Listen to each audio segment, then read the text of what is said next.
Al-Fatihah.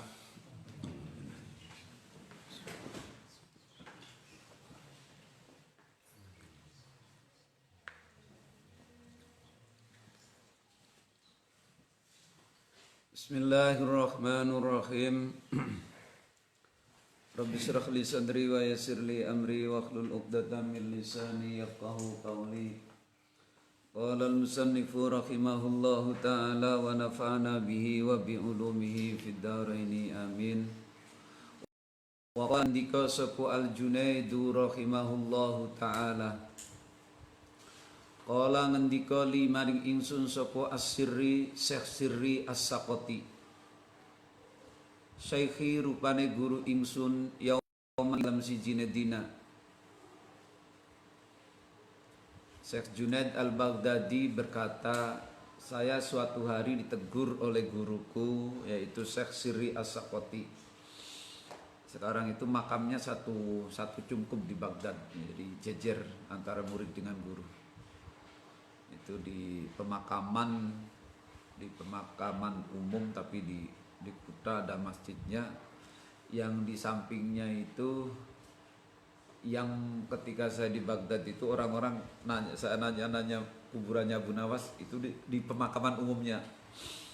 Tapi saya curiga juga data sejarah itu kalau makamnya Abu Nawas bukan di pemakaman yang ada Syekh Junaidnya. Karena kalau di data sejarah Abu Nawas itu makamnya di di Pemakbaro Humairo apa namanya itu ya. Kalau itu namanya pemakamannya Syekh Junaid dengan Syekh Sirri As-Saqati ini adanya di di daerah Jadriyah adanya ya, di daerah Jadriyah gitu. Di dekat stasiun kereta api di sampingnya. Jadi kalau ziarah kita nyeberangi rel kereta ya. Hukumnya cilik kecil. Syekh Sirri As-Saqati, terus di sampingnya Syekh Junaid, jadi Syekh Junaid dengan Sirri As-Saqati murid guru, terus satu lagi namanya Syekh Bahlul. Itu wali-wali Baghdad semua itu. Nah, saya satu hari ditegur oleh guru saya Syekh Sirri As-Saqati. Idza qumta nalikane bubaran sapa sira. Tangi sapa sira min indi sadinge ingsun faman maka ing sapa tujalis nglunggui sapa sira. Maknane ketika kamu habis ngaji dengan saya, kamu mau duduk dengan siapa, mau belajar dengan siapa lagi? Kultu ngucap sapa ingsun Syekh Junaid Al-Muhasabi, ing Syekh Al-Muhasabi.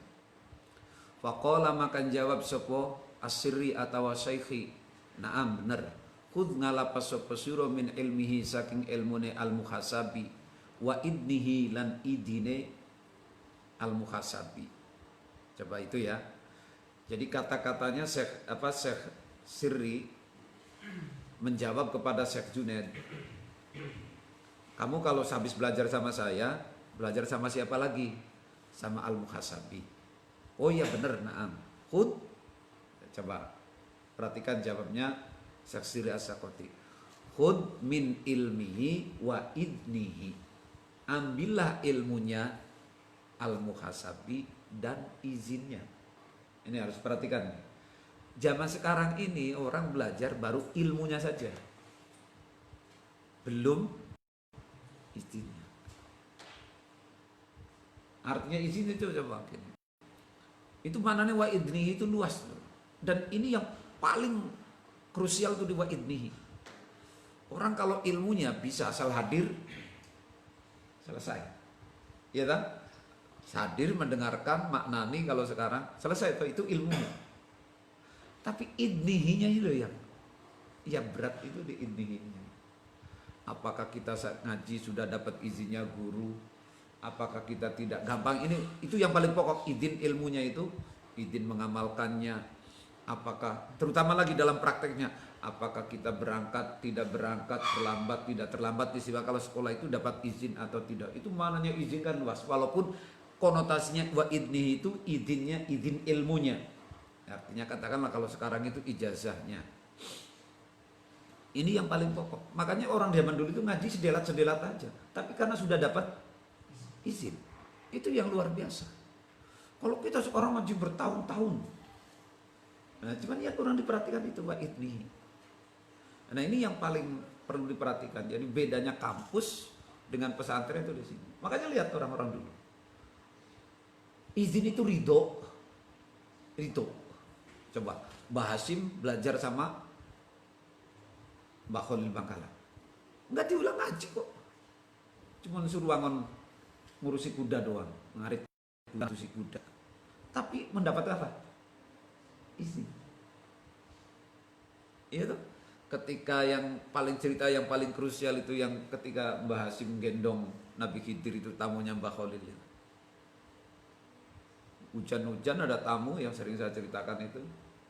Itu bahkan ada tuh kemarin saya lihat di Facebook itu yang tulisan pakai bahasa Jawanya. Ada pegonnya, ada maknanya itu menyebar di Facebook cerita ini. Jadi hujan-hujan gede tiba-tiba anak tamunya Mbah Khalil wong tua sing lempor. Terus Mbak Khalil ngomong ke santri, santri-santriku, sapa sing gelem gendong kae tamuku. Wong tua elek. Ya ora potongan, tamune ora ndek potongan anak wadon. Lah sing gelem. Tiba-tiba kulo yai ya wis gendong. Digendong lah. Wis rampung ngobrol tamune. Pengumuman maning Mbak Khalil. Santri-santriku sapa sing gelem nganterke tamuku iki? Aku lagi. Mbah Hasim lagi. Yang lain enggak ada itu. Karena potongannya wis ora mbejajini. Wis Mbah Hasim balik gotong gendong, Mbah Khalil matur ngarepe santri. Santri-santriku saksen ono. Ilmuku saiki wis entek, disedot kabeh karo cah kae lho sing nganterke tamuku. Ternyata sing gendongnya siapa? Mbah Hasim. Dan tamunya itu siapa? Nabi Khidir. Tamunya yang datang itu bakal, kamu tahu nggak tadi yang tamu saya itu siapa? Nabi Khidir. Saiki ilmuku wis entek kesedot kabeh. Karo cah kae. Itu namanya apa itu? Izin. Itu namanya apa? Ridho. Izin itulah yang paling mulanya aja kayak wa izin. Kadang ngaji, kadang ora. Angger lagi futuh yang ngaji. Nah itu ya. Jadi dan izin itu tidak caranya itu kadang tidak melalui jalur formal loh ya. Ya contohnya kayak tadi kalau Mas. Itu kan berarti jalur informal. Yang kalau jalur informal itu justru kadang tidak masuk akal. Nah ini harus dijaga itu. Makanya saya sering katakan, kemarin saya cerita di mana ya? Saya cerita di mana ya kemarin? Astagfirullahaladzim. Cerita di mana sih saya? Oh, di anak-anak pengajian anak Isaba. Anak-anak Isaba Jumat kemarin itu di Cirebon. Di alumni saya bilang gini.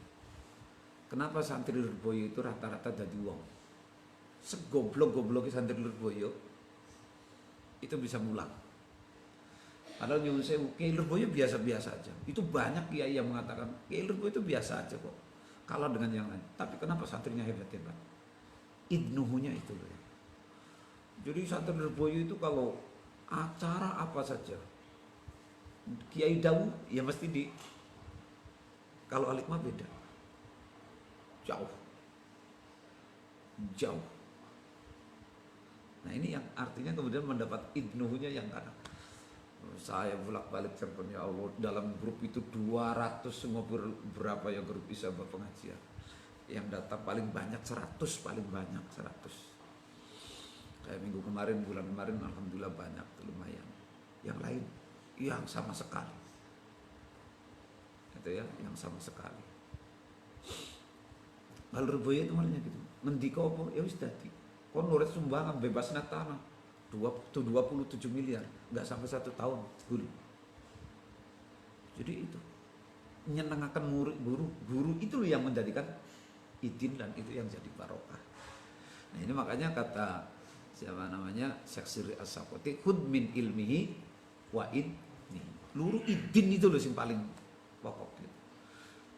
Manane ya saya bodoh kayak apa, orang ngaji kayak apa, tapi ini oleh izin itu yang paling paling is jaminan itu garansi itu. Ya. Wadak lan ninggala sapa sira angka saking sira tasqiqahu ing melawani al muhasabi al kalama ing kalam. Jadi jangan mana nih kalau bahasa sekarang jangan pernah membantah gitu loh. Merusak, nyuek asal mana nih. Tasqiq itu nyuek, berarti beratnya apa? Manane bantah. Jangan pernah bantah.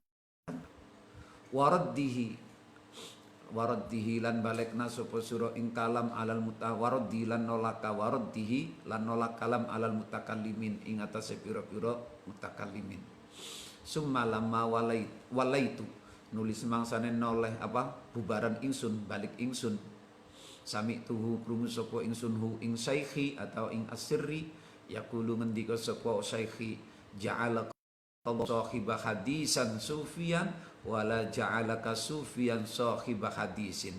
Begitu saya berpaling dari guruku Syekh Sirri As-Saqati, saya mendengar guruku berkata begini, ja'alakallah, semoga Allah menjadikanmu sahibah ahli hadis yang sufi, bukan sufi yang ahli hadis. Gitu loh maknanya. Ja'ala muga-muga dadiaken ka ing sira sapa Allah Gusti Allah sahibah hadisin ing wong kang anduweni hadis. Jadi yang ahli hadis ngerti ilmu manane sufian yang sufi.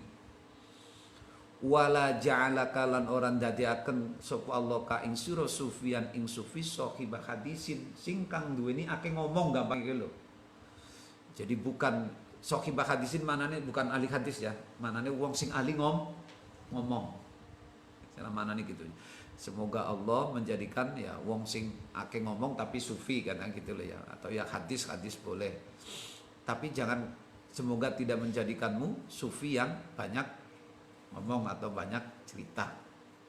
Asyara maksudnya kata-kata itu asyara awi isyara sapa saikhi ila annaman maring temen satune wong hasola kang ngasilaken sapa man al hadisa ing ilmu hadis wal ilmalan ilmu summa tasawwafa nuli bertasawuf sapa siman aflaha maka sukses bejo selamat sapa man waman lan utawi sing sapane iku tasawwafa bertasawuf sapa siman qoblal ilmi ing dalam sadurunge berilmu khotoro maka bahaya akan sapa man binafsihi ing awak dheweke man sapa wonge bertasawuf berilmu dulu, berilmu baru kemudian bertasawuf, itu selamat. Tapi kalau bertasawuf dulu sebelum ilmu, itu maknanya ja'alakallahu sahiba hadisin. Jadi ahli ilmu kemudian bertasawuf, bukan bertasawuf dulu tanpa ilmu. Nah sekarang kan banyak gitu tak. Fa'ingkulta. Nah ini materi kita yang paling pokok ini. Apakah ilmu kalam, apa kalam dan filsafat itu termasuk ilmu? Apakah kalam dan filsafat itu termasuk ilmu? Ini jawabannya Imam Al-Ghazali. Fa in qulta maka lamun takon sapa sira falima maka kerana opo lam turid ora nekaaken sapa sira sing dimaksud siapa ki ya Al-Ghazali janenta sing takon ya Al-Ghazali. Sekali lagi ini kan dialognya batin ya, pribadi pengalaman yang Marisa di awal ceritakan. Sebenarnya kan ini dialognya Al-Ghazali sendiri waktu dalam apa pencarian menelusuri semua ilmu-ilmu itu. Al-aqsamal ulufi aqsamil ulumi ing dalam piro-piro bagianing ilmu al-kalama ing kalam wal filsafata wal falsafata lan falsafat. Jadi ada pertanyaan, kenapa ketika Al-Ghazali gitu ya menjelaskan tentang bagiannya ilmu itu sama sekali tidak memasukkan kalam dan filsafat. Jadi Imam Ghazali kan nggak bicara di awal itu, nggak bicara filsafat, nggak bicara kalam secara detail. Imam Ghazali cuma mengatakan ilmu akhirat itu dibagi menjadi dua, ilmu mukasyafah dan ilmu muamalah. Ilmu muamalah dibagi macam-macam, kemarin sudah. Terus jawabnya apa? Watubayyin. Bahkan watubayyin lan jelasakan sapa sira annahuma temen satune kalam lan filsafat iku madmumani au mahmudani. Panjenengan juga tidak menjelaskan apakah kalam dan filsafat itu mahmud atau madmum. Kenapa sih? Itu loh kira-kira pertanyaannya. Tidak dimasukkan dalam kategori ilmu dan tidak dijelaskan hukum status ilmu itu madmum atau mahmud. Filsafat dengan ilmu kalam. Fa'lam, jawabnya Al-Ghazali. Fa'lam mangkabur wasopo siro anna hasilama teman satu ne kesimpulannya barang. Yastamilu kang mengku alaihi ingatase ma opo ilmul kalami ilmu kalam. Minal adillati nyatane saking piro-piro dalil alladzi yuntafa'u kang den alap manfaat opo biha adillah. Kesimpulannya jar Imam Ghazali. Ingat, secara umum ilmu kalam itu juga mengandung apa dalil-dalil yang bermanfaat. Ini jawabannya. Perhatikan. Detail sekali jawabnya Imam Ghazali. Jadi perhatikan, ilmu kalam itu sejati ilmu yang mengandung ilmu yang banyak manfaat. Fal Qur'anu maka utawi Qur'an wal akhbaru lan piro-piro khobar iku mustamilatun mengku alaihi ingatase ilmu kalam. Banyak khobar, banyak ayat yang secara tidak langsung juga bicara tentang ilmu kalam. Wama kharaja anhuma fawwa imma mujadalatun madmumatun. Wama utawi ilmu kharaja kang metu apa ma anhuma saking Quran lan akhbar iku fahuwa maka utawi ma iku imma mujadalatun anakalane perdebatan madmumatun kang den wodo-wodo. Wahia utawi mujadalah madmumah iku minal bidai saking piro-piro bid'ah. Kama kaidane keterangan sayati kang bakal teka opo bayanuhu penjelasane ma. Opo bayanuhu penjelasane ma. Jadi Quran intinya apa sih lo? Quran dan khobar kata Imam Ghazali itu juga membicarakan tentang kontennya ilmu kalam. Tapi ingat, kalau setiap pembahasan ilmu kalam itu sudah keluar dari bingkai Quran dan akhbar, maka kemungkinannya satu, imma mujadalatun madmumatun, itu sudah pembahasannya adalah dialog yang tidak dialog atau perdebatan yang madmumah, yang tidak elok, wis pokoknya gerasa gerusuh gitu ya, tidak fair, wis pokoknya logika gitu loh mainnya. Imma mujadalatun madmumah wa ya utawi mujadalah madmumah iku minal bidai. Kalau itu kontennya sudah mujadalah, adu argumentasi cara logika, maka itu kategorinya mujadalah madmumah dan itu termasuk bid'ah kata Imam Ghazali. Itu mulai terkuat kan kenapa Imam Al-Ghazali tidak memasukkan kalam dan filsafat. Wa ma utawi terus wa imma musyaghabatun lan anakalane kang den kebeki lah itu ya. Bita'alluqi kelawan ta'alluq bimunaqadatil firaqi kelawan melawani atau merusak mengalahkan piro-piro kelompok laha maring adillah. Kedua kemungkinannya ketika keluar dari Quran dan khobar itu sifatnya sudah menghancurkan, ingin mengalahkan gitu loh, mencari kemenangan. Jadi sudah tidak bicara apalagi, tidak bicara intelektual murni, tidak berbicara tentang ilmiah secara murni. Jadi sudah saling menghancurkan seperti sekarang ini tentang teori, tentang apa ya, ini sekarang kita kan banyak dalam masalah akidah itu sebenarnya masuk kepada ranah apa? Ilmu kalam ya.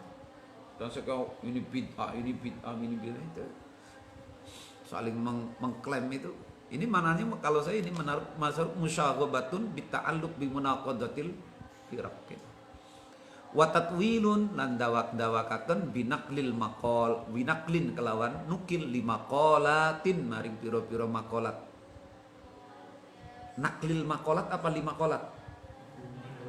5 wi berarti bacane wa tatwilun lan dawak-dawakaken binaklin kelawan nukil limaqalatin maring pira-pira maqalat.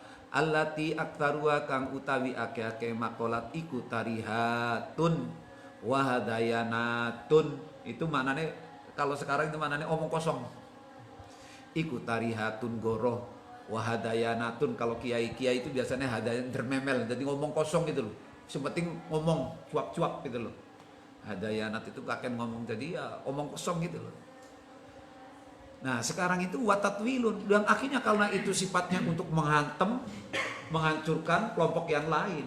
maka orang dipaksa memaksa diri untuk banyak bicara yang tidak bermakna.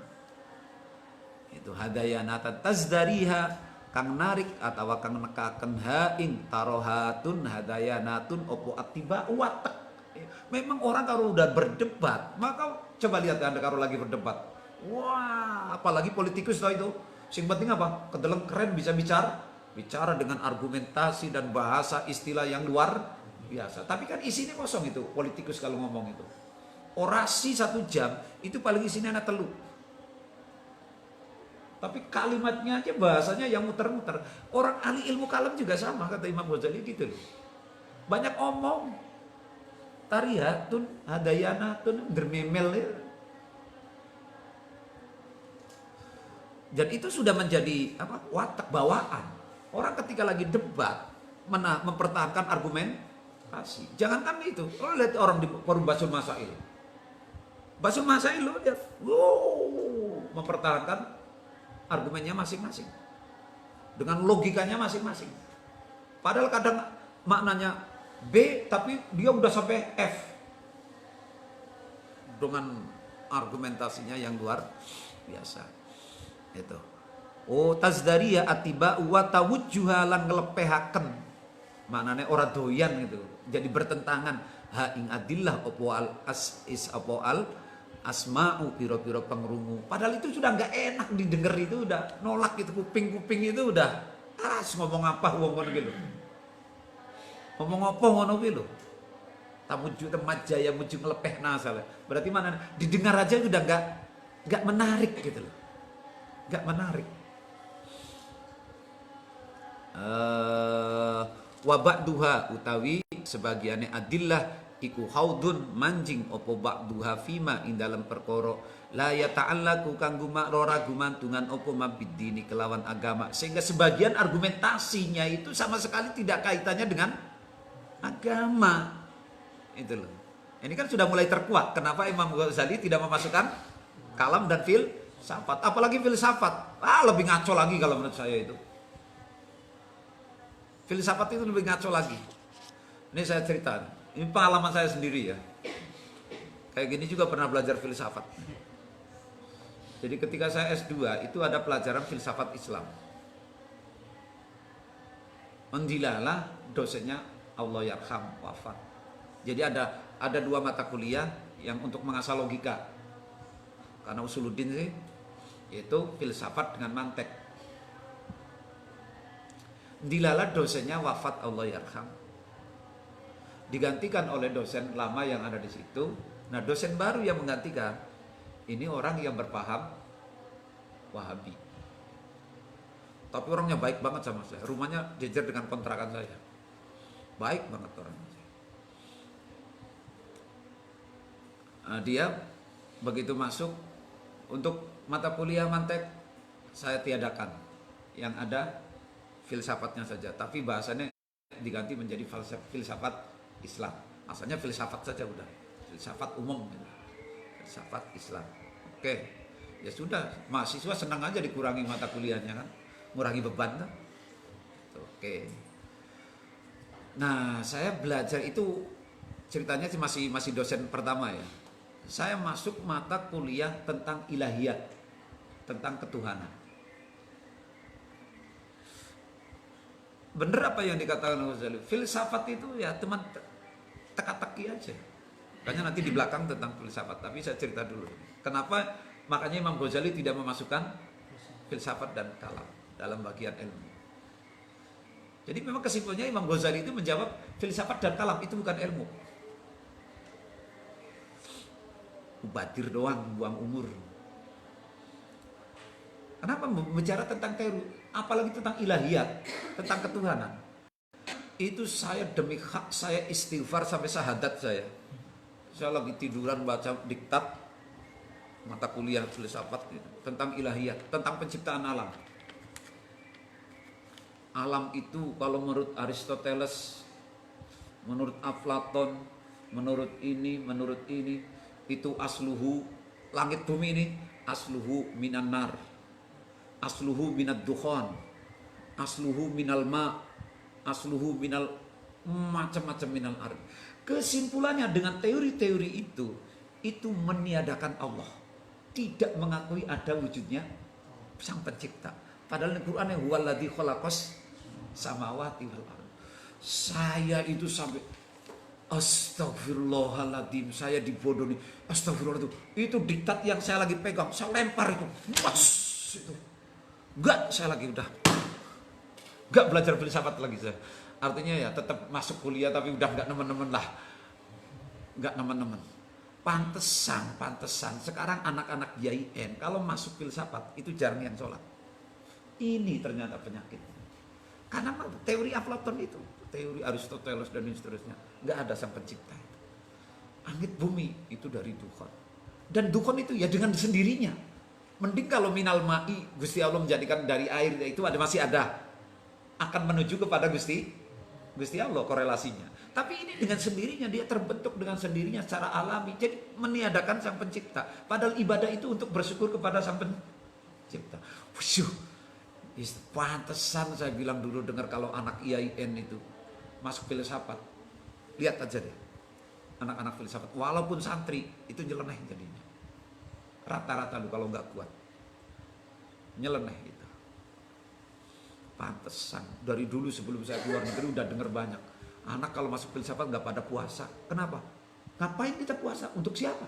Bener juga itu. Karena teori filsafatnya begitu kan. Makanya kalau anak-anak filsafat hati-hati. Apalagi kalau dapat pacar filsafat itu perlu. Nanti nggak ada istri, nggak ada anak gitu. Nah itu. Jadi bener kata Imam Ghazali itu binaklil maqalat allati aktsaruha tarihatun wa dayanatun tarzaya attiba wa tabujwa al asma. Kuping aja nolak gitu. Nggak menarik gitu. Wa ba'duha khaudun fi ma la yata'allaqu bitin. Bahkan sebagian dalil argumentasi sama sekali tidak ada kaitannya dengan agama. Itu tadi teori kayak gitu itu. Walam yakun lan onanana opo syai'un siwiji-wiji minhu saking din. Bahkan sama sekali bukan bagian daripada agama yang disampaikan. Mending kalau masih tidak ada hubungannya dengan agama. Ini yang katakan argumentasinya itu kadang sudah bukan lagi bagian daripada agama. Jadi kalau sudah bukan lagi agama, ngapain dikatakan sebagai ilmu? Jadi cerdasnya logikanya Imam Ghazali ketika menguraikan sebuah pernyataannya dia sendiri, dia bisa menguraikan dengan logis, detail. Miknu maklufan kang den condongi, kang den senengi fil asril awal ing dalam era pertama, wa kanalan ana opo al khaudu manjing fihi ing dalam kalam bil kulliyati kelawan sekabian iku minal bidai saking piro-piro bid'ah. Jadi masuk kepada ilmu kalam itu secara totalitas itu bagian daripada bid'ah. Secara totalitas loh, bukan masuk pada ilmu kalam akan beda lagi. Ini yang dimaksud bid'ah masuk pada ilmu kalam itu bil kulliyah, secara totalitas. Jadi dia mempercayai segala teori ilmu kalam, pemikiran-pemikiran kalam dianggap sebagai kebenaran mutlak. Padahal tadi kata Imam Ghazali itu banyak argumentasi yang sifatnya omong kosong dan tidak ada kaitannya dengan agama, bahkan tidak bersumberkan dari agama, hanya aklul mujarrad, murni pemikiran. Nah itu makanya apa? Ini kalau kita betul masuk itu minal bid'ah. Walakin taghayyara, tetapi ini berubah al-ana. Tapi itu dulu di zaman awal, era awal fi asril awal. Walakin taghayyara, tetapi ini berubah al-ana ing dalam saiki apa hukmuhu hukume kalam. Tapi sekarang berubah. Kondisinya berubah, maka hukumnya pun berubah. Makanya masa itu bisa merubah loh ya. Bisa merubah hukum. Kenapa? Karena keadaan yang berbeda. Keadaan yang berbeda lah. Keadaan berbeda karena perbedaan zaman. Kebutuhan dan tuntutan keadaan itu berubah. Kayak fikih itu. Fikih aja berubah-ubah kok. Kenapa? Karena fikih itu kan objeknya adalah perilaku manusia. Manusianya sekarang berubah karena seiring dengan perubahan zaman. Itu. Makanya apa? Ada istilah al-insan ibnu zamani. Jadi manusia itu adalah produk eranya sendiri. Gitu. id hadasat keranat anyar teka opo al bid'atu bid'ah as-sarifatu kang ngengokaken an muqtadul qur'ani saking katatrapane Al-Qur'an was sunnati lan sunnah watabiat lan anut opo jamaatun. Nabaat apa tabiat itu? Nun apa tak? Nun. Nun. Nek wanabaat lan cukul maknane lahir sopo jamaatun golongan lafaku kang mencampur adukkan sopo jamaalah maring adillah subahan ing piro-piro subhat warotabulan pada ngurut-ngurutaken sopo jamaah fiya ing dalam adillah kalaman ing kalam muallafan yang tersusun, artinya terstruktur. Fasora maka dadi opo dalikal makdur mengkonon perkara kang den larang bihukmi darurati kelawan hukum darurat iku makdunan den idini opo fihi ilmu sekarang keadaannya berubah. Jadi dulu bicara itu Imam Ghazali mengatakan itu bid'ah total lah ya ilmu kalam itu. Tapi sekarang keadaannya berbeda. Kenapa? Nabaat jama'atun. Sekarang itu banyak kelompok-kelompok yang lahir lalu berbicara tentang masalah ilahiyat, tentang ketuhanan, tentang nubuah, tapi dengan apa? Dalil-dalil yang sakarpe dewek. Dan ini adalah kondisi yang perlu untuk diselesaikan.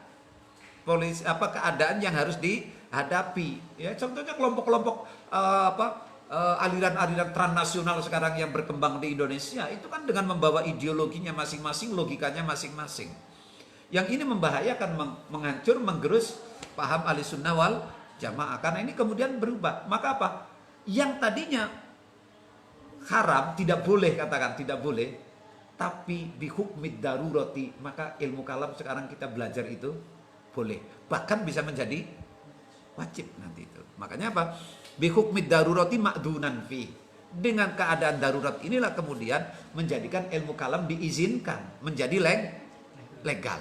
Bal soro balik dadi opo ilmu kalam dadi iku min furudil kifayati saking piro-piro fardu kifayah. Jadi kita belajar ilmu kalam itu wajib. Makanya kayak Madali itu sebenarnya harus ada pelajaran ilmu kalam itu jurusan itu. Harus ada ilmu kalam. Jadi kalau nggak diajarkan itu udah berarti silabusnya udah salah. Karena ketika ilmu Quran itu bagian daripada itu. Tafsir itu harus mau tidak mau harus belajar ilmu kalam. Berarti kalau nggak ada ilmu kalamnya itu silabusnya salah. Itu sudah salah. Gitu ya. Kalaman itu makdunan fi. Mana tadi? Balsoro min furudil kifayati. Nah, bahkan akhirnya kalau sekarang ini berubah menjadi fardu.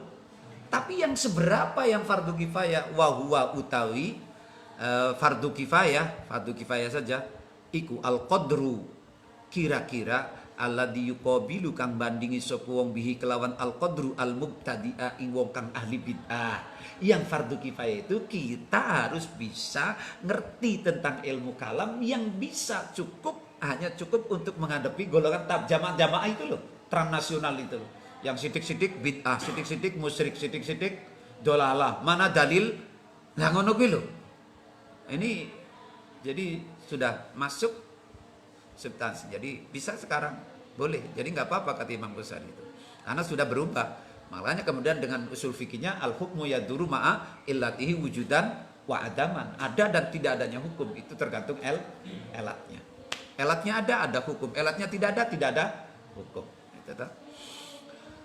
Al-ana warot tabulan pada ngurut-ngurutaken idza qasoda nalikane nejo sapa si al-mubtadi ad-da'wata ing dakwah ilal bid'ati maring bid'ah. Jadi menghadapi ahli bid'ah kalau memang dia mengajak-ngajak bid'ah. Tapi kalau ada ahli bid'ah diem, kita nggak wajib belajar ilmu kalam. Itu idza qasada dakwah ilal bid'ah. Tapi kalau ada orang ahli bid'ah tapi diem, maka kita nggak wajib loh. Kita nggak belajar, nggak wajib belajar, nggak perlu belajar ilmu kalam. Yang penting iman karo Gusti Allah, aqaid selesai itu. Wadzalika utawi mengkon-mengkonon al-qadru iku ila haddin maring batas mahdudin yang terbatas. Jadi ukurannya sangat terbatas sekali. Makanya apa? Kita jangan dalam-dalam lah belajar ilmu kalam itu. Kira-kira begitu kata Imam Ghazali. Dan itu pun dilihat apa belajar ilmu kalam itu sifatnya hukumnya kondisional. Kalau ada musuh yang mengajak kebid'ahan, kalau tidak ada. Nah sekarang kita jawab, coba jawab. Menurut kalian sekarang ini apa yang dikatakan oleh Imam Ghazali terjadi apa enggak? Terjadi apa enggak? Terjadi. Berarti kita harus belajar ilmu kalam.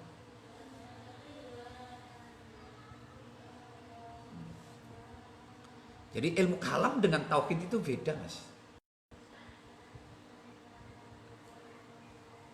Ya walaupun itu sebenarnya bagian sempalannya itu, tapi beda. Kalau kita istilahnya tauhid. Ya sebenarnya yang beda-beda karena itu bagian daripada. Tapi karena ilmu kalam itu sudah menjelma menjadi ilmu tersendiri. Jadi kayak karena banyak dulu itu. Jadi ilmu sempalan menjadi ilmu baru itu baru. Kayak ilmu kalam itu. Itu kan sempalan daripada filsafat. Sebenarnya. Tapi kemudian lahirnya jadi ilmu kalam, ilmu usul fikih pun itu termasuk filsafat tuh. Makanya disebutnya apa? Ilmu usul fikih itu disebutnya apa? Filsafat hukum.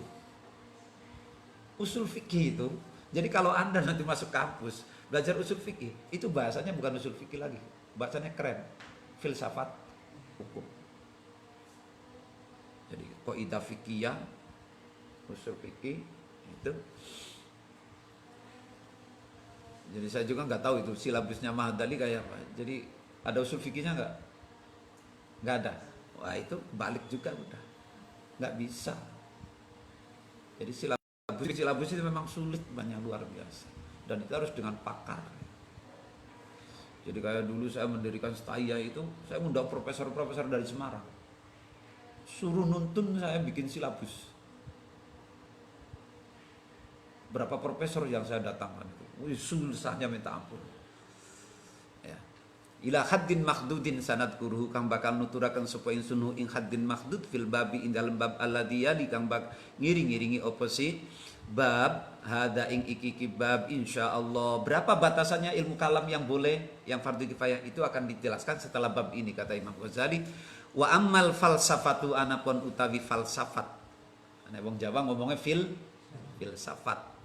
Falaisat mangka orang anak opo filsafat iku ilman ilmu birok siha babar blas gitu loh. Birok siha itu sama sekali. Jadi kata Imam Ghazali, kalau tali ilmu kalam masih penting, karena masih punya peran gitu loh. Itu apa? Untuk membentengi orang awam dari apa namanya propaganda kaum bid'ah tadi itu, golongan paham-paham transnasional itu. Masih ada perannya. Walaupun sebatas fardu kifayah. Tapi kalau filsafat kata Imam Ghazali, laisat minal ilmi laisat ilman biro siha kelawan pokoknya filsafat. Jadi pada pokoknya itu biro siha kelawan pokoknya filsafat balhia balik utawi filsafat iku arbaatu ajzain papat piro-piro bagian. Jadi filsafat itu sama sekali bukan termasuk asalnya, bukan termasuk ilmu babar belas. Itu cuma ilmu akal-akalan mikir sok gaya-gayahan kayak Rocky Gerung. Memang dia filosof temenan itu. Jadi kalau sekarang kepengen filosof Indonesia lihat pola pikir. Makanya kalau ngomong enak sih. Orang filsafat itu memang kalau ngomong enak. Kenapa? Tertata, logis. Karena dia manteknya itu macam. Nah kalau orang NU yang dulu manteknya matang itu Pak Hasim. Lihat itu. Itu Pak Hasim itu cara orang berpikir dengan menggunakan teori mantiki. Terstruktur kalau gitu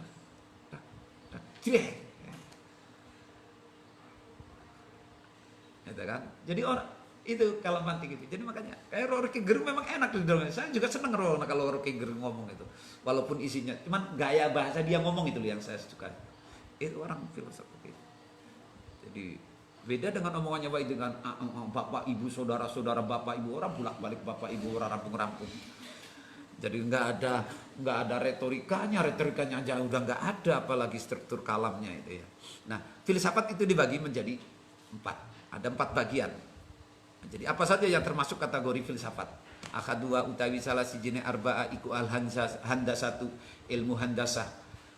Eh, handasa itu insinyur, arsitek, muhandis, arsitektur. Iku al-handasatu arsitektur wal hisabulan ilmu matematika, ilmu hitung. Wahuma utawi handasalan hisab iku mubahani. Jadi filsafat asalnya itu termasuk bukan ilmu. Tapi kemudian yang termasuk wilayah filsafat itu ada 4. Pertama apa? Arsitektur dan ilmu hitung.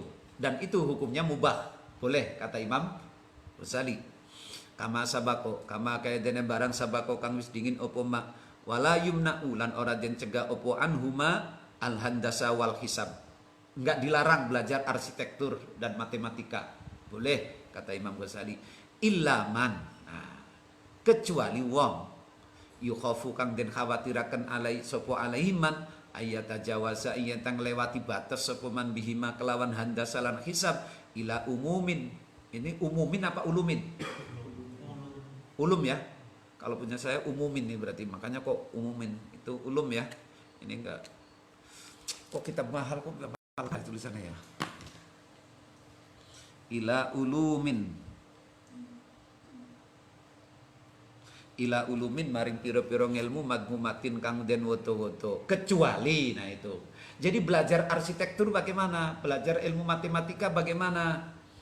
Boleh kata Imam Ghazali secukupnya. Kecuali dilarang bagi orang yang dikhawatirkan ketika mempelajari arsitektur dan ilmu matematika itu akan mengantarkannya kepada hal yang tercela.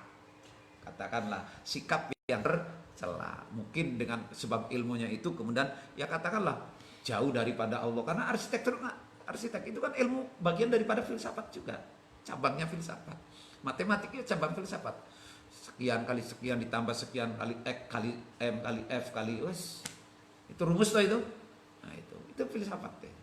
Bagian cabangnya filsafat. Fa inna aktsarul mumarisin. Nah ini sebabnya kenapa Imam Ghazali mengingatkan hati-hati kalau belajar arsitektur. Jangan teman-teman belajar matematika. Fa innal aktsarul mumarisin maka teman satune yang mengeluti yang mendalami lahuma maring handasalan hisab iku qad kharaju. Teman-teman metu iku qad kharaju, teman metu sapa si al mumarisin minhuma saking handasalan hisab ilal bidai maring piro-piro bid'ah. Karena bisa mengantarkan kepada kebid'ahan. Paling tidak kebid'ahannya apa? Ya itu tadi karena dia terlalu percaya dengan teori itu. Lalu menyampingkan yang lain. Fayusonu maka wajib den reksa, fayusonu maka den reksa sapa ad-dhaifu wong kang lemah anhuma saking handasalan hisab. Lali ainihima duduk kerana kahanane handasalan hisab, karena itu orang yang imannya lemah harus dijaga, dipantau untuk tidak mendalami arsitektur dan matematika. Diharamkannya, tidak diperbolehkannya. Lali ainiha, bukan karena jeleknya handasa, bukan karena jeleknya ilmu arsitektur dan ilmu matematika, bukan, tapi karena kelemahan iman. Nah itu kama yusonu kaya oleh den reksa sapa asobiyun, wong kang asobi, wong mudah marah. Wong kang mudah marah atau wong sing pingsanan itu kalau sekarang itu. Ansati nahari saking pinggirane laut khifatan karena are wedi alaihi ing atase asobiyun minal wuku'i saking kecemplung fin nahri ing dalem laut bengawan.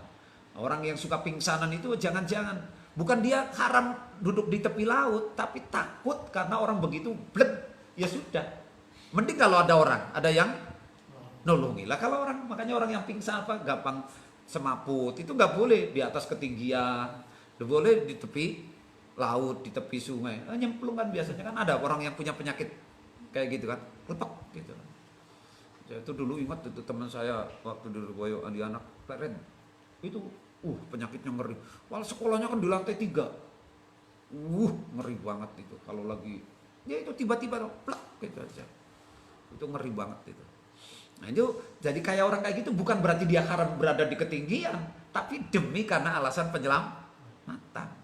Jadi makanya Pak, diharamkannya sesuatu itu banyak yang bukan karena sesuatunya, tapi karena elatnya. Seperti anak kecil. Oh, meta mobil, jangan nah. Jangan pak motor. Itu kan. Biki. Bikin ada laporan kemarin, ada ngerokok sudah bikin. Ngerokok ya bikin orang ngakon Lirboyo. Ibunya lapor, telepon marahnya. Biki haram ngerokok. Jawabnya pinter. Wah, sedoyo keluarga. Masa itu sebasan gak ya ngomong sebasan. Kayaknya basan barang. Sedoyo keluarga alik mang ngerokok. Masa bikin boten angsal? Kan boten adil loh. Aduh, gak baik babah orang itu. Kon masih ngerokok babah orang itu. Orang tak weseli kon. Coba betul aku. Masa mboten adil sih bah. Sedoyo keluarga besar alik mang ngerokok sedoyo masa kulo mboten nafsu. Nah bapak ibu orang ngerokok kepikir ya Allah. Ya, itu. Ini kan bukan karena apa-apa kan, bukan karena ngerokok itu haram, tapi kan karena efek bahayanya gitu loh. Istilahnya gitu. Jadi wakama yusonu, nah ini wakama yusonu lan kaya oleh den jaga sopo hadisul ahdi wong kang anyar mangsane bil islami kelawan Islam an mukhalatatil kufari saking nyampuri pira-pira wong kafir khaufan karena are wedi alaihi ing atase hadisul ahdi bil Islam. Seperti halnya orang yang mualaf itu jangan dicampur lagi dengan orang-orang non muslim. Takut apa?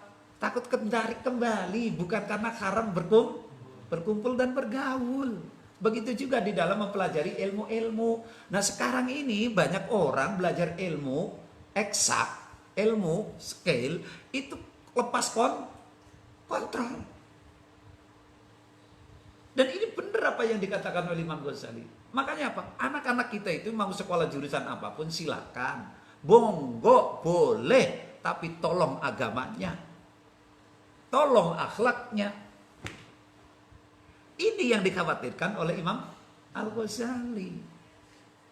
Silakan mau jurusan apa, manggil apapun, kimia, biologi, antropologi, sosiologi, silakan ekonomi, apapun silakan. Tapi ingat sekarang, orang terlalu dalam dengan ilmu-ilmu itu, kata Imam Ghazali, itu bisa mengantarkan kepada kebid'ahan, dan itu ternyata terbukti hari ini. Bid'ah itu maknanya luas. Dengan teorinya yang itu, dengan kedudukannya yang tinggi, lalu tidak lagi hormat dengan keluarga, tidak hormat lagi orang tua, bid'ah. Karena dengan terlalu merasa dia hebat. Dengan kecerdasannya, dengan kemampuannya, dengan jabatannya, dengan itu bid'ah. Makanya harus dihindari. Ya. Ma'annal qawiyah sarta teman satune wong kang kuat iku layun dabu ora den sunataken opo ila mukhalatatihim maring nyampuri menggauli bergaul bersama kufar wong sing kuat bae ora sunnah gitu loh, kata Imam Ghazali. Orang yang akidahnya kuat saja itu enggak disunnahkan bergaul dengan mereka itu, apalagi yang dhaif, maka bisa jadi menjadi haram. Jadi nisbatnya gini kalau disederhanakan. Kalau disederhanakan menjadi pertanyaan, bagaimana hukum mempelajari ilmu-ilmu eksak? Maka jawabannya Imam Ghazali, boleh. Tapi harus dipantau, harus diremot, harus di. Sebab kebanyakan orang mendalami ilmu-ilmu eksak. Itu bisa mengantarkan kepada kebid'ah. Karena itu, belajarlah secukupnya, jangan terlalu dalam. Kalau sampai betul-betul mengantarkan kepada kebid'ahan, maka jawabannya Imam Ghazali, hukumnya menjadi haram. Hukumnya menjadi haram. Boleh, kata Imam Ghazali, silakan boleh. Boleh, tapi jangan sampai. Tapi kalau sudah sampai mengantarkan kepada kebid'ahan, maka hukumnya berubah lagi. Wong asalnya filsafat itu bukan ilmu, kata Imam Ghazali. Itu itu. Nah. Asani utawi kang kaping pindho iku almantiku ilmu mantek. Jadi mantek itu bagian daripada ilmu filsafat. Iku almantiku mantik, ilmu logika, ilmu olah pikir, ilmu olah bicara. Jadi istilahnya apa? Makanya siapa si profesor siapa itu bilang kemarin saya baca pakar pendidikan bukan Arif Rahman sih. sebagian daripada kejujuran dan keadilan yaitu adalah jujur dan adilnya berpikir sebelum bicara. Sebagian daripada keadilan dan kejujuran itu bagaimana kita berpikir jujur dan adil sebelum bicara. Jadi bukan dalam itu benar. Itu caranya berarti orang mikir dulu. Jadi pikir sebelum bicara. Wa huwa utawi mantek iku baksun, mengkaji membahas an wajib dalili saking wajai dalil wa syurutihi lan piro-piro syaratnya dalil. Jadi bagaimana berargumen ya,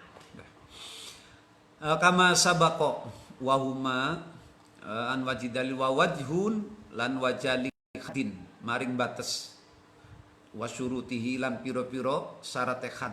Jadi mantek itu apa sih? Itu kajian tentang bagaimana kita berargumentasi dan bagaimana kita memberikan argumentasi yang tepat, wa wajhu haddin wa syurutihi, dan batas-batasnya argumen yang bisa kita gunakan itu seperti apa, harus hal yang seperti apa saja yang bisa dijadikan argumentasi. Wahuma utawi haddin wa syurutihi, atau gini ta, wahuma utawi wajhud dalil lan wajhu haddin itu. Wahuma utawi wajhud dalil lan wajhu haddin wa syurutihi iku dakhilani manjing karone fi ilmil kalami ing dalam ilmi kalam. Jadi mantek pun yaitu bagian daripada ilmu kalam pembahasannya, dan ilmu kalam bagian daripada filsafat. Jadi tetap itu kaitannya di situ. Jadi masih dengan filsafat juga. Jadi makanya Pak bermantek itu maka ada kullu halalin kullu khamrin haramun itu kan. Wa kullu muskirin seterusnya itu ya. Itu kan logika itu. Setiap perkara yang memabukkan itu adalah khamr, dan setiap perkara yang memabukkan itu jadi wa kullu khamrin jadi kullu haramin kullu muskirin haramun. Jadi al khamru logikanya itu kesimpulannya berarti khamr itu haram, gitu kan gitu. Jadi setiap yang asin itu adalah garam.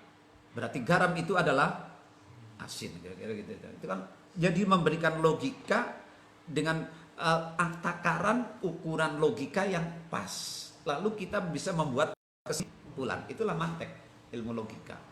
Nah, kalau ini kita pakai dalam berargumentasi menyampaikan hukum, nah itu bagus. Makanya saya katakan, lihat kalau orang yang ahli mantek bicara, lihat Pak Hasyim Muzadi Allah yarham. Itu bicaranya tak klek, udah sampai. Jadi kleknya itu adalah natijah. Jadi dalam ilmu mantek kan nanti natijahnya berarti kullu, berarti al khamru haram, itu kan gitu. As-salisu utawi kang kaping telu iku al ilahiyatu ilahiyat. Bagian yang ketiga dari filsafat adalah ilahiyat, tentang ketuhanan.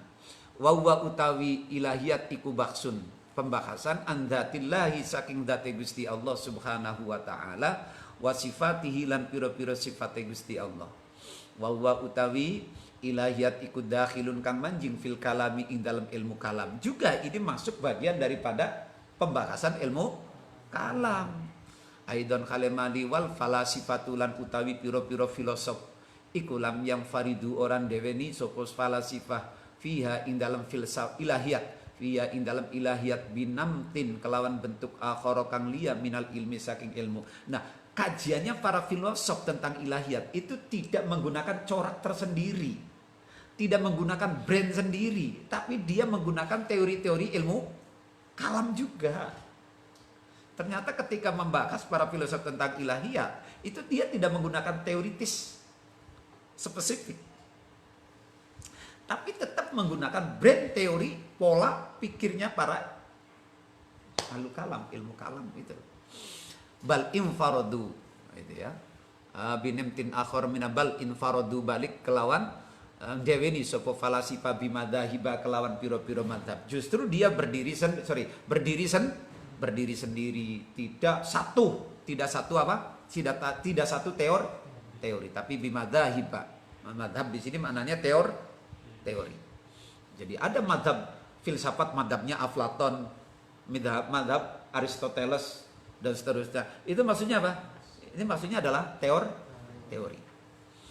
Ba'duha utawi sebagiannya madahib iku kufur.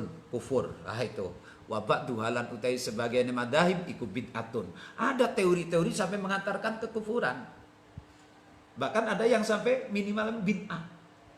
Karena itulah kemudian Imam Al-Ghazali punya kritik tajam kepada filosof dengan mengarang kitab Tahafutul Falasifah, kebohongan para filosof. Tapi tapi kitabnya Al-Ghazali sekali lagi seperti saya katakan di awal, ini digugat lagi oleh Ibn Rushd penerusnya.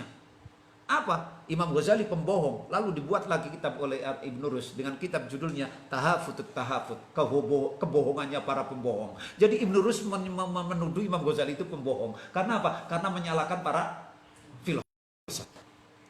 Nah, itu ya. Jadi perdebatan intelektual itu begitu. Nggak perlu cuap-cuap di mimbar takbir di jalanan, tapi menggunakan karya ilmiah. Kalau sekarang itu polanya pola ulama dulu, itu nambah hebat itu. NU bikin kitab tentang tahlilan, tapi sekarang NU juga nggak bikin tahlilan juga. Muhammadiyahnya dong bikin tentang tahlilan gitu toh. HTI-nya bikin lagi, Wahabiyahnya bikin lagi. Jadi nanti banyak karya. Yang sekarang yang banyak adalah adu argumentasi di YouTube.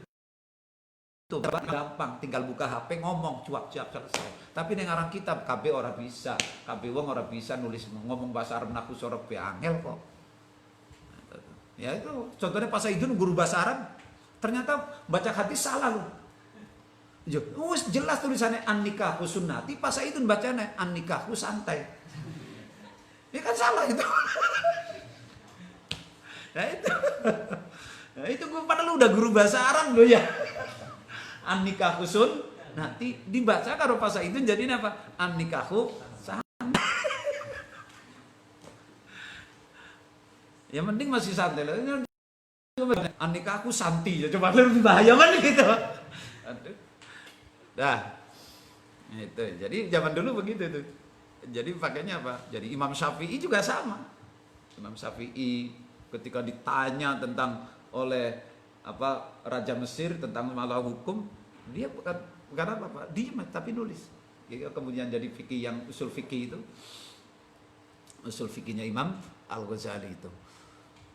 Wasifatihi wa utawi ilahiyat iku dakhilun fil kalami aidan wal falasifatu bid'atun wa kama annal i'tizala lan kaya temen satune i'tizal iku laisa oranana opo i'tizal iku ilmu bi ra'sihi kelawan pokoke si i'tizal bal ashabuhu, maksudnya Mu'tazilah lu ya, paham pikiran-pikiran Mu'tazilah, bal ashabuhu balik utawi piro-piro wong kang anduweni i'tizal iku thaifatun golongan minal mutakallimin. Begitu pun juga golongan Mu'tazilah. Itu bukan kelompok yang berdiri sendiri, tapi merupakan sempalan daripada ahlul kalam atau mutakallimin wa ahlul baksi lan ahli peneliti, para peneliti wan nadhari lan ahli berdebat infaradu padan deweni bal ashabuhu taifatun infaradu kang padan deweni sapa ashabuhu bimadhahiba kelawan piro-piro madhab batilatin kang batal. Woi, bahkan dia telah membuat sebuah kelompok-kelompok geng-geng tapi dalam kategori batilatin yang tersesat.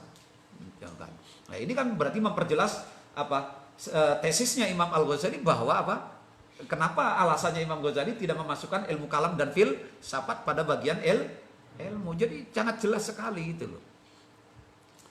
Jadi dalam ilmu kalam saja itu banyak lahir kelompok filosof, terus golongan Mu'tazilah, kelompokan ini dan itu.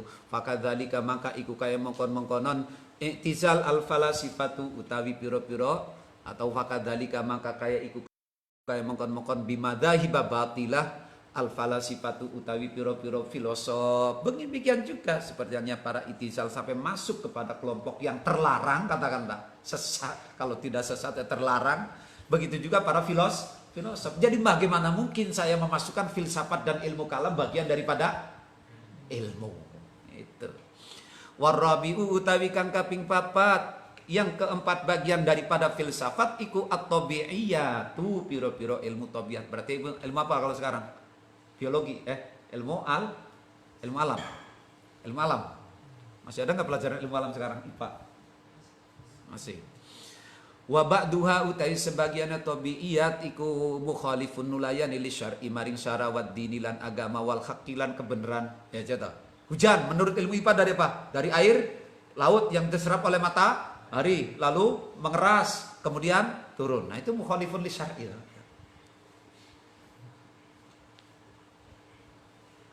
Ya.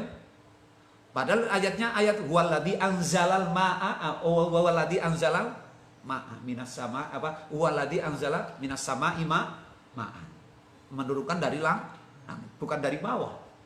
Tapi teorinya IPA itu karena apa uapan matahari menarik air ke atas kemudian mengeras kemudian menggumpal menjadi awan gelap timbul mendung lalu turun. Nah itu. Terus apa lagi? Pelajaran IPA. Itu benda cair, benda padat. Nah itu. Wad-dini wal haqqi fahuwa maka utawi tabiiyat iku jahlun kebodohan. Walaisalan oranana opo tabiiyat iku bi ilmin ilmu. Bukan termasuk ilmu. Bal nuriduhu hatta nuriduhu sehingga nekaaken ingsunhu ing tabiiyat atau ing arobe itu ben pas domire ya arobe ya isinya ilah iyat fahuwa maka utawi arobe iku jahlun walaisalan oranana opo arobe iku bi ilmin hatta nuriduhu sehingga nekaaken ingsunhu ing arobe fi aksamil ulumi ing dalam karena itu saya tidak memasukkannya kepada bagian ilmu karena itu sejahlun hatta nuridu sehingga jadi karena itu jahlun sehingga saya tidak memasukkannya kepada klasifikasi ilmu. Wa ba'duhalan utai sebagiane tabiiyat iku baksun niti an sifatil ansami saking piro-piro sifate jisim benda ini padat benda ini cair. Wa khawasiyalan piro-piro kekhususane keistimewaane si adsam wa kaifiyati istikhalat yalan carane berubah si azam wa takhayyuriya lan tegese kalau istikhala itu sebenarnya apa istilahnya migrasi kalau sanunya itu jadi dari bentuk ini menjadi bentuk ini itu migrasi istikhala itu kalau takhayyur itu perubahan wa takhayyuriya lan perubahan si azam wa huwa utawi ar-rabi wa huwa utawi tabiiyat iku sabihun kang nyerupani iku sabihun kang nyerupani atau wahwa utawi baksun an sifatil azam itu aja wahwa utawi baksun an sifatil azam iku sabihun nyerupani binadoril atibbai kelawan pandangane pola pikire piro-piro dokter sama karena itu kemudian orang yang mau masuk kedokteran harus jurusan IPA karena dia akan bicara belajar tentang anatomi. Nah kalau IPA ilmu IPA secara umum itu tidak fokus pada pada anatomi manusia tapi pada benda-benda secara umum. Cuman kalau dokter itu spesifik kepada anatomi. Ya aku dewek ya janda wis memenuhi syarat dari dokter. Namanya orang kepengen lah sekalian dokter rebutan pasien. Illa anna tabiba angin temen satune dokter iku yang duru ningali sapa tabib fi badanil insan ing dalem badane menungso alal khususi ing atase khusus. Cuman kalau calon dokter itu spesifikasinya pada anatom tubuh manusia min haitsu yamrodu saking arahe sakit opo jasad wa yasikulan waras kenapa sakit kenapa begini kenapa panas kenapa dingin kenapa lemes kenapa keras kenapa itu dipelajari anatominya. Wahum utawi atibba wahum utawi tobiiyun itu ahli tobiiyat itu wahum utawi tobiiyun iku yang duruna ningali sapa tabiiyun fi jami'il ajsam sementara ahli ilmu alam ilmu tabiiyat itu melihat kepada seluruh benda fisik bukan saja pada fisik manusia min haitsu tataghayyaru saking are berubah opo ajsam wa tatakharraku lan gerak opo ajsam walakin litibbi tetapi ne iku kaduwene dokter kedokteran fadlun utawi keutamaan alaihi ing atase tabiiyun wawa utawi iku annahu wawa utawi tabib iku annahu temen satune tabib tib iku muhtajun den butuhaken iku muhtajun butuh ilaihi maring tabiiyun Wa amma ulumuhu manapun utawi piro-piro ilmune tabiiyun. Wa amma ulumuhum anapun utawi ilmune atibba fit tabiiyati ing dalam piro-piro ilmu tabiiyat iku fala hajata mangka ora ana hajat iku maujud ilaiha maring tabiiyat. Fa idzan maka nalikane la hajata al kalamu utawi kalam iku soro al kalamu utawi ilmu kalam iku soro dadi opo kalam dadi iku min jumlatis sinaati saking golongane piro-piro produksi hasil karya al wajibati kang wajib alal kifayati ing atase kifayah khirasatan karena aren jaga di kulubil awami maring piro-piro atine wong awam anta khayyulatil mubtadiati saking piro-piro hayalane piro-piro wong kang ahli bid'ah. Dengan demikian maka bisa disimpulkan bahwa ilmu kalam itu termasuk as-sinaah al-wajibah, karya intelektual yang wajib walaupun sebatas fardu kifayah wajibnya.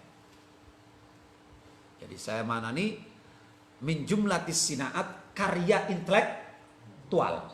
Jadi ilmu kalam itu bisa disimpulkan merupakan karya intelektual yang hukumnya wajib tapi wajibnya fardu kifayah. Hanya itu pun kalau limuwajahatil mubtadiati, untuk menghadapi ahli-ahli bid'ah dan melindungi orang awam. Wa innama hadasa angin pestine anyar teka opo dalika mengkon-mengkonon fardu kifayah iku bi hudusil bidai, sebab anyar tekane piro-piro bid'ah. Adanya fardu kifayah pun saya mengatakan itu fardu kifayah itu kalau terjadi bid'ah. Jadi kayak ilmu kedokteran itu kan kifayah, fardu kifayah. Tapi sekarang sudah menjadi bukan lagi fardu kifayah kayaknya. Bagi sebagian orang. Wong benda aja dokternya udah berapa, itu lebih daripada cukup. Yang kurang itu tukang ngajine ya, wong benda. Wong benda pe kurang ngajine kurang. Kekurangan. Si rampok kakek dokter juga, Bumi Ayu apalagi. Sing kurang tukang ngajine. Makanya bener kata Imam Ghazali, sing fardu kifayah. Ketika nanti kritiknya nanti di belakang itu lebih keras lagi kritiknya Imam Ghazali. Kayak kemarin tuh ngeritik fakih, ahli fikih. Kalau ditanya hukum sampai berjilid bisa memberikan argumentasi penjelasan dalil. Tapi begitu ditanya tentang ikhlas, klep, cicing wae. Dan kalaupun dia bicara itu bukan pada kapasitasnya, itu aja. Jadi sekarang ini juga sama. Sekarang orang yang digenjot itu adalah fardu kifayah dalam semua lini keilmuan. Sekarang itu yang digenjot adalah fardu kifayah, sementara yang fardu ain ditinggal. Inilah musibahnya. Jadi sama dengan kritiknya Imam Al-Ghazali.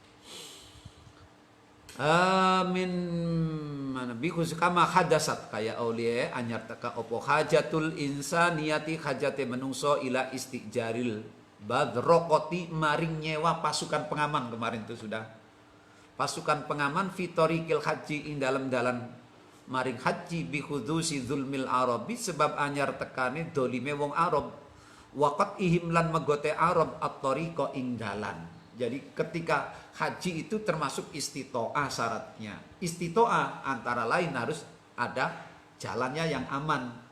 Nah ketika aman itu pun harus dengan nyewa pasukan. Itu wajib nyewa pasukannya. Wajib nyewa pasukan itu kalau ada musuh. Kalau tidak ada musuh maka syarat itu menjadi hilang. Itulah. Harus nyewa pengamanan. Patwal itu istilahnya. Tapi kalau nggak ada musuh nggak wajib kok.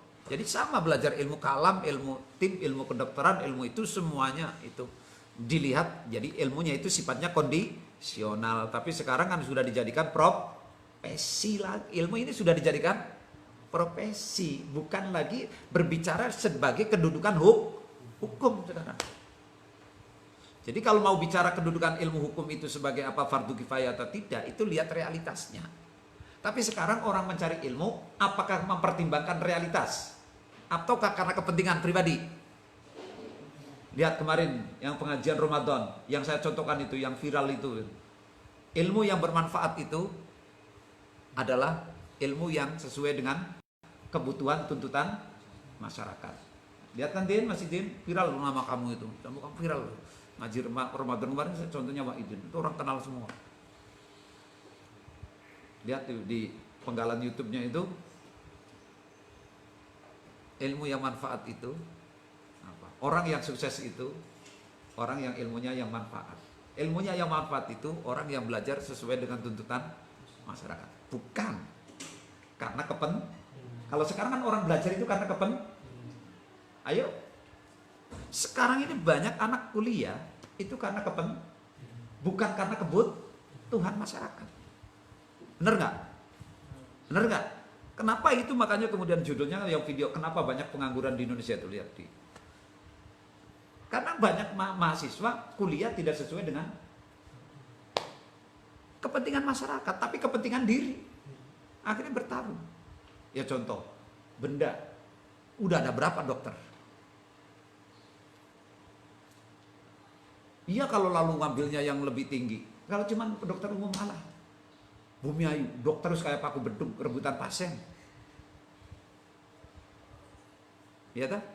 Sementara, jadi mananya apa? Kayak Bumiayu itu udah nggak butuh, dokter itu udah nggak butuh. Kalau tidak bicara keinginan, tujuan sendiri. Nah ini akan beda lagi hukum mencari ilmunya kalau begitu.